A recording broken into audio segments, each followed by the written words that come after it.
Huh. Huh. Bro, what is this story? What is happening anymore? I'm definitely gonna need to look up some analysis videos after. Ah! Oh! Look at that. Wow.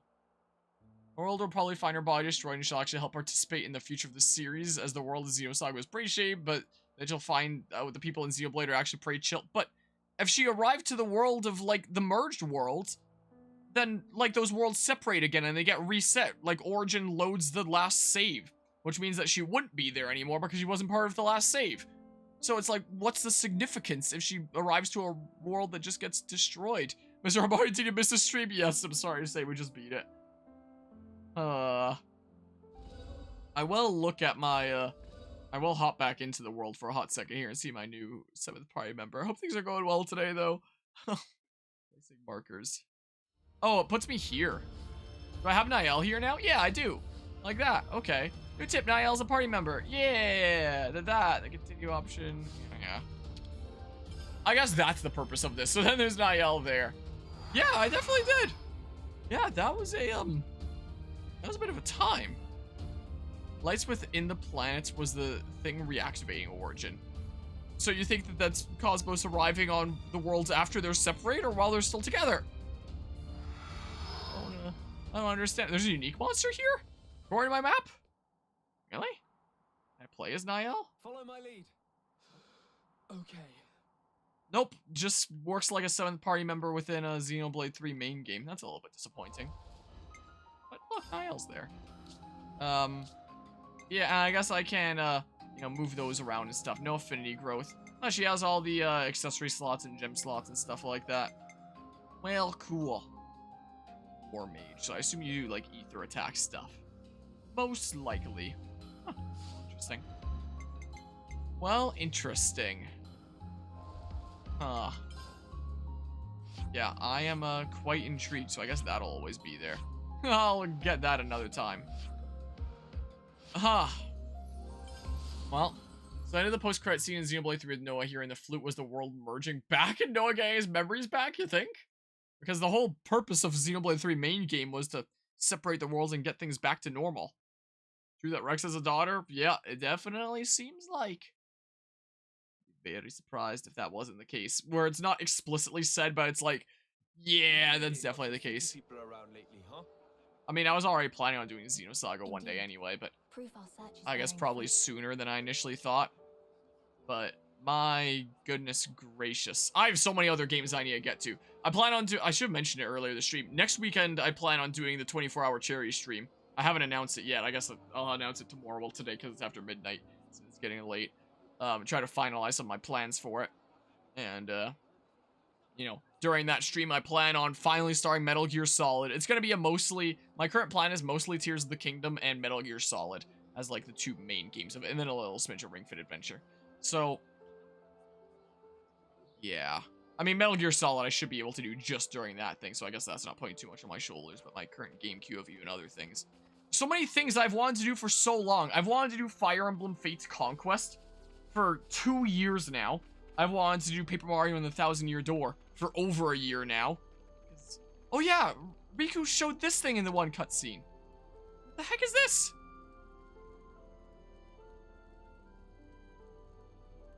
Sword that Noah eventually gets? It catch eye of friend? Huh? Yeah, gotta admit it has. Then Riku will relieve curiosity, just this once, as special reward for services rendered. Yeah, it is.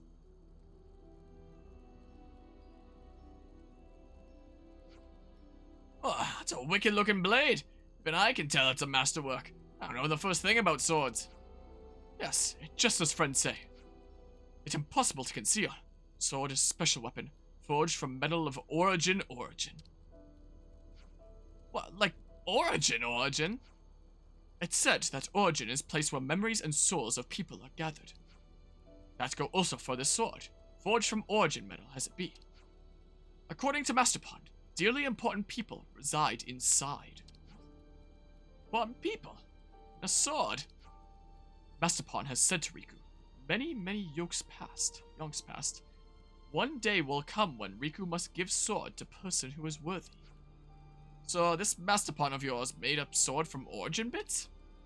What the heck could have done a thing like that? Not one, I bet, right?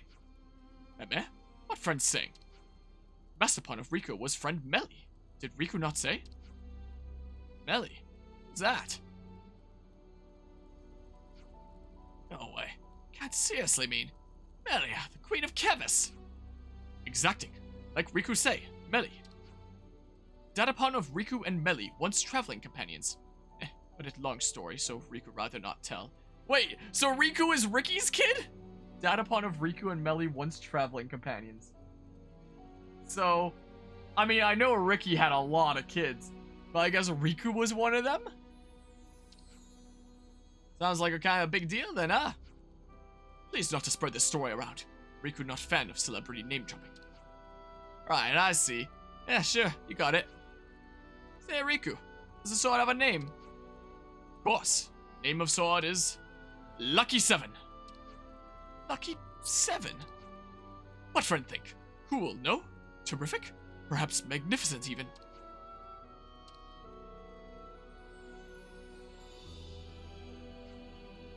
Pretty decent. Oh, serious? Sure, yeah, it's got a nice ring to it. I like it, personally. Friend Matthew is first to say so. Lucky 7, huh? Hope you get to meet your worthy new master someday. Fingers crossed, eh?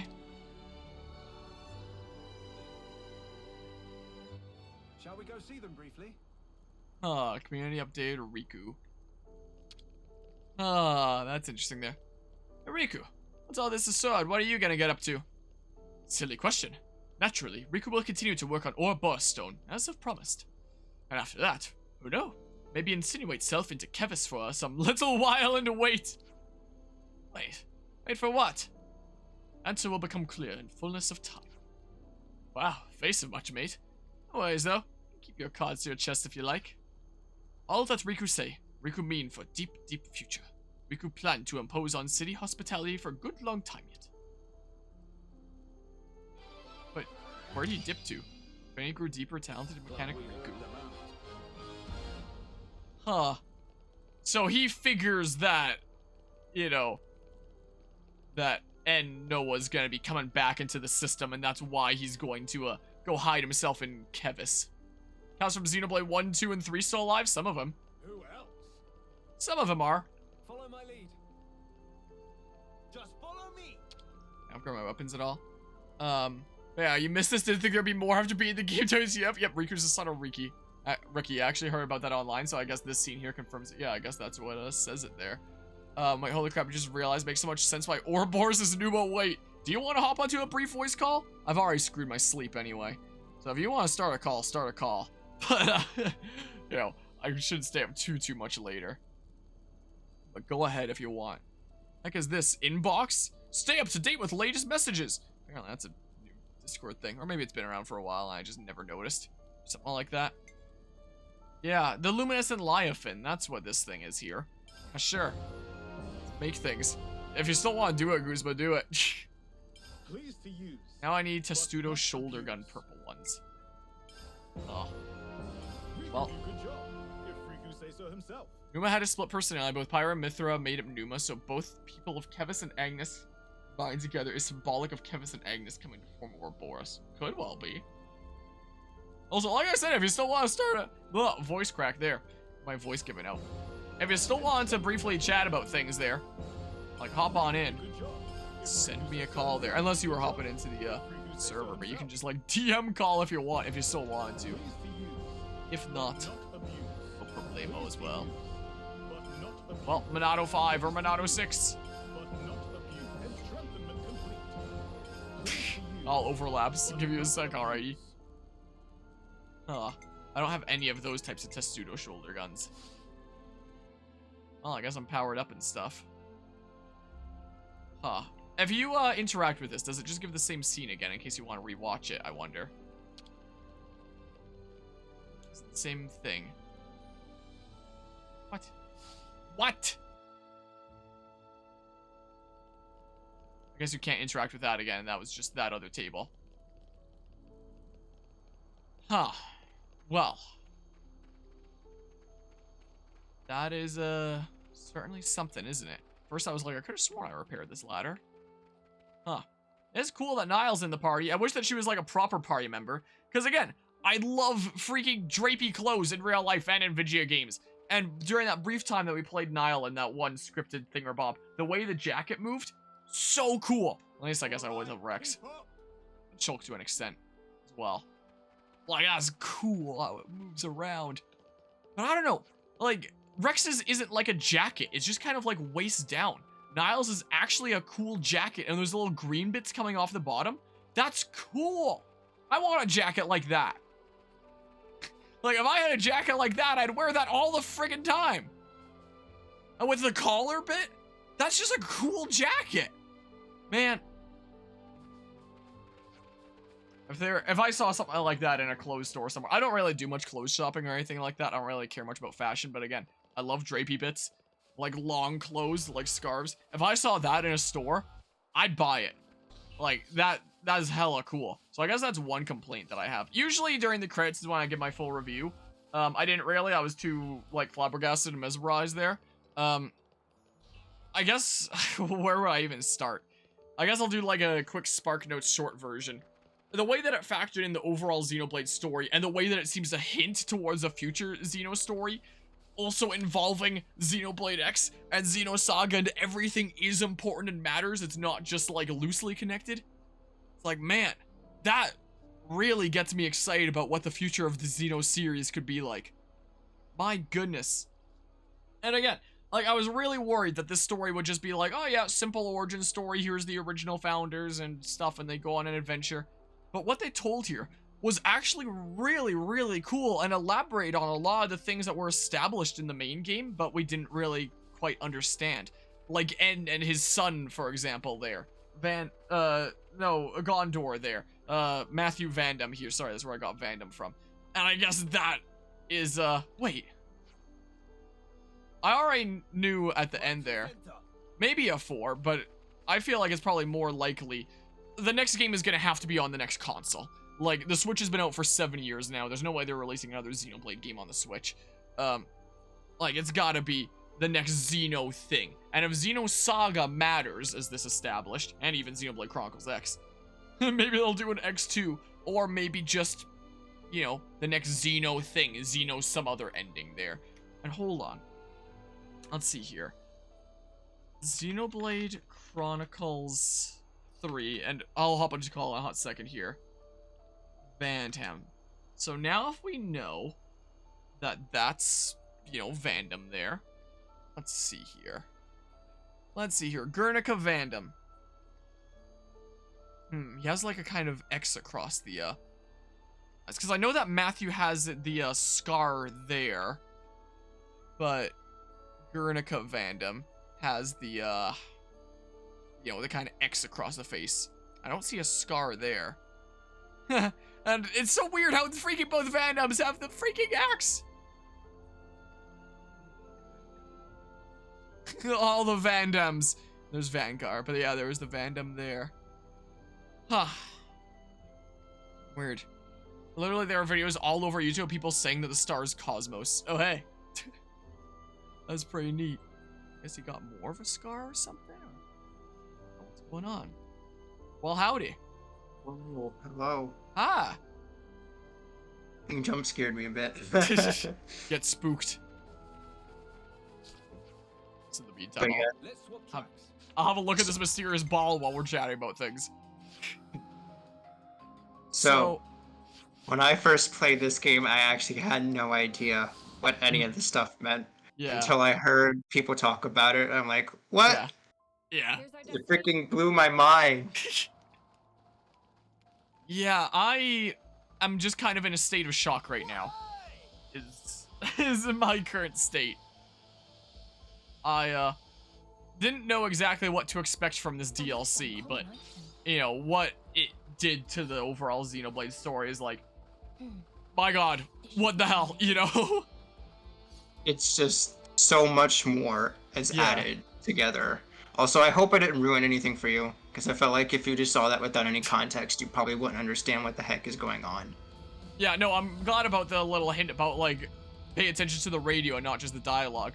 And Mhm. I wasn't able to spot things like that exact name, considering I haven't played Xenosaga yet. But Project No, Exodus, I but- was like, wait, yeah. wait! Yeah, it still mentioned that. I think I saw that part. I think I Yeah. saw that part and that was it, but didn't really, like, completely pay attention. I just heard it on the side. I'm like, wait, Yeah. what? Yeah, like, what the heck even then? Whoops. Go. Yeah, what even? So, It's crazy. the theory that I want to subscribe to right now is we now know that in the world that was like the world before Xenoblade 1 and 2 there, that one, it seems like it was the Xenosaga world, and two, Project Exodus was going on there and like these ARC ships were being sent off into space. Currently I want to subscribe to the theory that I came up with of the White Whale was one of those ships. It explored around for a while looking for a place to inhabit, and then Klaus did his experiment sometime down the line. There was the flash of light. They were sent to Mira. The lifehold was destroyed, and like I guess Mira was created as a little mini pocket dimension that's not quite maybe as grand as the other worlds. I don't know. Probably not as connected yet. And memories were altered. Like the lifehold was destroyed, which means that they technically shouldn't be alive, as was established in X, but they are still somehow. So it's probably not too far of a reach to say that their memories could have been altered too. Or Probably. probably because it's a thing like Origin. Yeah. Similar kind of function there. That's the theory Also, that I would have currently never- subscribe to. Yeah. I would have never guessed that the light that you mentioned would be the thing that Klaus did. I never actually thought about that until you mentioned it. What, like the flash of light that all the other alien races describe of, we saw a flash of light and now we're stranded Yeah. here on Mira permanently. Yeah, That. I would have never guessed that. Until, of course, now that we actually find out what actually happened. So wait, that means the world that Xenoblade X was originally on is also the same world that Xenosaga was on. I guess so, and the other Xenoblade games. I'm fighting Ryan Zegel now, whatever the heck this is. But time to be shulk and spam. Did you say Ryan's Eggle? Yeah, that's what I'm fighting right now. Wait, does it actually say Ryan? Like Rhines. Like if Ryan was Oh. a founder of the Heinz company. Something like that. That's what is What? side quest Oh thing. god. Oh boy. That's what I'm fighting here. It's Ryan time. It's Rhine time. But yeah, so, and I guess there were a bunch of lifehold ships that were sent out. In a Xenoblade X, it was like ours is probably the only one that survives. We technically don't know after that alien attack. But maybe there was no alien attack. But that also makes me confused about, like, the one race, one of the sides that destroyed the Earth, continued to hunt the ship down onto Mira, come after them and be like, the reason we want to destroy you is because at the dawn of time, the Samarians arrived from another plane, and they enslaved us and stuff. And it's in their DNA, it's lethal to us. Something or other. That's what I thought too at first.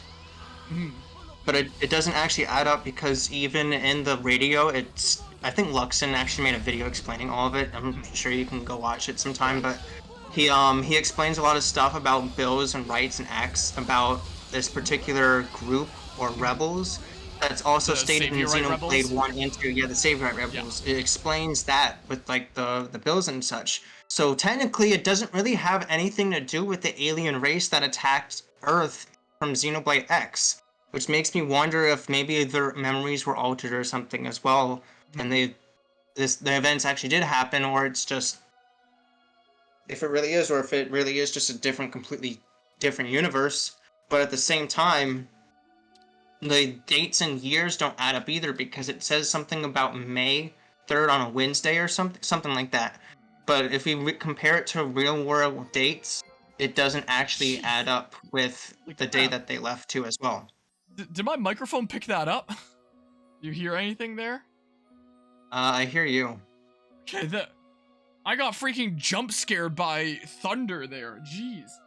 Like I heard Oh god. I heard one a little bit earlier, but I was just thinking like, hey, maybe it's finally storming a little bit, which would be good, help put out some of these wildfires. But that last one was loud. It sounded like one of my shelves falling over.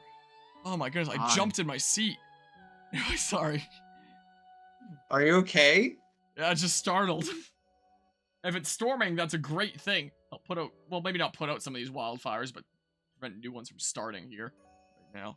Oh my goodness. That was the loudest I've heard thunder be in a long, long time. Oh, time though. Oh, jeez. I don't think I saw it on the stream. I didn't hear it. No, but... well, there's a cutscene playing for a side quest, so I have my camera off and I'm just kind of pressing A to, advance the text. But, oh man, if only my camera was on, see me get jump scared by thunder. Anyway. Hope it doesn't happen again. My goodness. But yeah, I guess it's just storming there. But yeah, it will be kind of hard for things to match up, but then I hear thunder again. I guess probably it could be an altered memories thingamabob, but then there's a question of what's going on with that race, the Ganglion or whatever the heck that came after us, and the Vita that looks like an artifice that wields a sword that looks like a Monado, and he's talking about the Great One, and it's like, what the heck does it mean? So many mysteries. It could be the conduit. Maybe. Also, I heard another... I was just gonna say there were those theories that we had before about, like, mirrors, like the conduit or something like that. Oh, we did have those theories, too. Yeah. From way back then. Yeah. But the Ionios world is actually Miro. But it technically could just be a similar thing, just like in different dimensions. So I think right before the worlds merged, too, and at the beginning of Xenoblade 3, it showed other stuff in the distance. Like other worlds out there. Yeah. One thing that someone made... no, I'll let you finish first. Sorry about that. No, I was just wanting to say that I'm thoroughly perplexed. I'm like, what the heck? I think one of the craziest theories I've heard so far has to do with Dmitry Yuriev, mostly due to the fact that the fact that he was mentioned. Apparently, are you alright with like a little bit of spoilers? Yeah, I mean, I know like some general things about Xenosaga. Wait, did the worlds combine after 3? Didn't they split? Yeah, they should have split off after the events of 3, like after the main game was complete. That's what's making me also kind of confused about things here. I think what happened was they didn't show at the end of 3, or at least kind of hinted that they got their memories back and you heard the flute. But I think at the end of the DLC, it kind of confirmed right there that the worlds merged back shortly after they separated. Which would be nice. I actually would quite like that.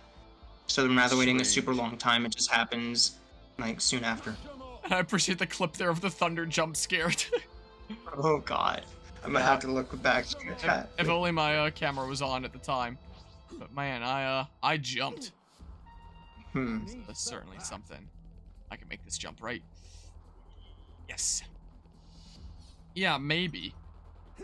Like, I was wondering if the end of 3 was actually hinting at something there, or if it was just like, let's just shoehorn this in so that the people that want them to be together and happy and stuff can get, like, that little bone that we throw them, and then they can use their imagination from there. That's what I had wondered. But I think it's also because... I think it's also because they wanted to have that scene at the end, too, of the light going towards the world. I think they would. I think they did it. I think they had the worlds merge. I think they wanted to have the worlds merge soon after, so they could actually just show that scene. So, do you think that the worlds are merged without being Ionios? Like, without the Endless Now and Mobius and awful stuff, like just an actual good merge, maybe afterwards? Because I think they cleared that up at the end of 3, that how they wanted the future to be. So then if it came time for the worlds to merge back together again, they would understand more and Mobius wouldn't continue to exist. As that was their cue of, like, finally understanding that they would move on. The ending of this DLC also kind of made it look like here's the worlds coming apart, and then here's the two worlds side by side, and then it showed the one world yet again, which seems to kind of hint that maybe they merged back, and then Cosmos started coming towards it. Something or other. I guess it definitely couldn't be interpreted that way. And it does make me wonder, what does it mean? I've heard a lot of different theories and such, but some of this stuff I can't really understand well as it's stuff that applies with Xenosaga. But one of the more interesting Xenosaga theories I've heard is that Dmitry Yuriev is actually Klaus. I mean, I've heard Because about parallels where it's like there's these different characters that serve the no, same like roles. literally, no, like literally, Yeah, like it is Klaus. yeah. Well, that's what I was gonna add on to, just saying that like across these stories, they weren't like Xenosaga wasn't canon with Xenoblade because the characters had different names. There was slightly different context there, and so on and so forth. Oh, not even But that. Not even but that. I mean, now, like, that's kind of where I'm going with this. But now that that alright, name my has been bad. said on the radio, it makes me wonder if, Klaus is just like a different name that he went by, and they're gonna, factor it in that way, like canonize Xenosaga that way. Oh, it's already So- confirmed. Oh, my bad. I'm sorry. I'm so sorry. I'll let you finish. I was just gonna say, like, what if his name was Dmitry Klaus Yuri, whatever the heck? Yuri Lowell, no. Oh no, I haven't heard that name in a long time. Jeez. No, but from what I heard from Xenosaga, Dmitry Yuriev he's like already a super high head figure. Slight Xenosaga spoilers. I think he's an antagonist. I haven't exactly found out myself. But what it is said in the game is that he's ahead of the company and he's able to have access to this technology that allows him to transfer his consciousness to other forms of bodies. So literally one of the biggest theory is that Dmitry Yuriev actually transferred his consciousness into another body, which could be Klaus, and changed his name to that. It's in the game that it stated that he actually has the ability to transfer his consciousness.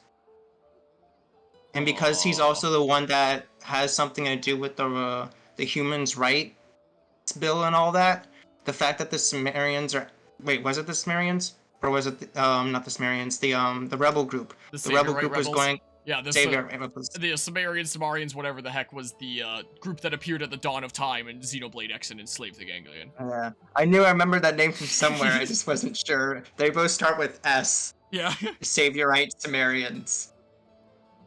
But it is stated that he's the one who also initiated the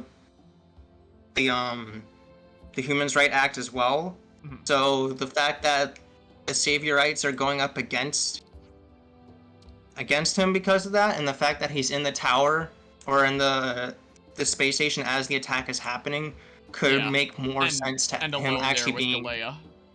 Like almost as if he's sealed them in or something so that no one can interfere. Exactly, yeah. That's one of the bigger theories that I've actually heard about, and I would have never guessed because I've never played Xenosaga. Yeah. But now I feel like I'm gonna have to as well because apparently, also, I think it's best to play it on an emulator from what I hear because the first few Xenosaga games are very, very hard to come by. Yeah, there's no way. And then even then you have to put it through like an adapter that changes to HDMI and then slap it into a capture card, which I have done before for some games, but like it's not optimal. Apparently there was a version of Xenosaga 1 and 2 that launched on the Nintendo DS as well. It's like, why would you play that over the PS2 versions?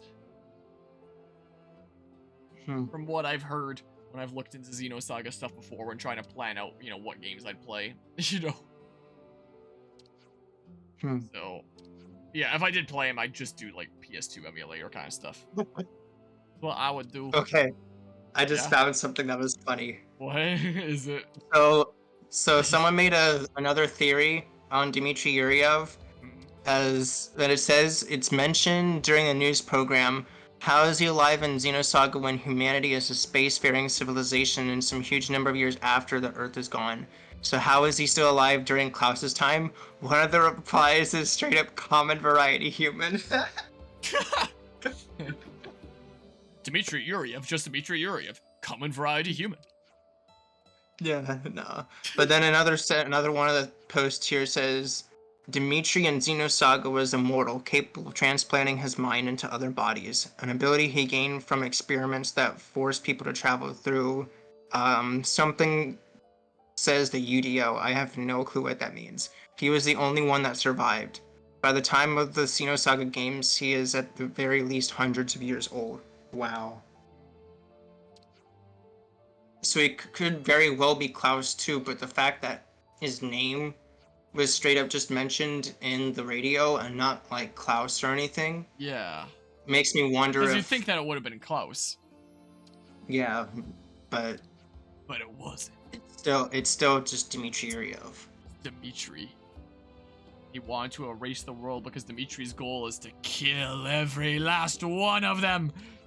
Sorry, dumb joke. I think it's stated too that literally one of the things was that Klaus was doing was actually also one of the goals that Dmitry Yuryov wanted in Xenosaga. Or something. I remember something to do with wanting power. I remember hearing theories a while back where it's like there are parallels between these characters. They serve the same role in their respective stories, although it seems like they're separate stories. But now this DLC just came in and was like, nope, they're the same story. Stop theorizing that they're different. It literally confirms it. Jesus Christ. There's so much added more to it, and I'm like, well, yeah. Time to play Xenosaga because I don't understand anything. Yeah. Man, I feel so bad because there's so many games that I've been wanting to get to on this channel for so long, and I haven't been able to. I've been pushed back so long, and now it's like, well, now I gotta add Xenosaga! Gives another reason to actually play it. Yeah. The Xenogears is something I haven't seen anywhere. Like, not even Xenogears is straight up mentioned. I think it's just Xenosaga and Xenoblade X. There were some parallels between Xenoblade Chronicles X and Xenogears, interestingly enough. It's been a while since I've looked into it, so I don't remember off the top of my head. But I think stuff with, like, the, gosh dang, I need another Emerald Snow! The spaceships, right? It might have been that. I think that it was the defense system of the life hold, where it, like, created life to come after and attack you. Was apparently a thing that happened in Xenogears as well. So the life hold defense system was apparently a, similar thing there. Construct that there. One that I can try is,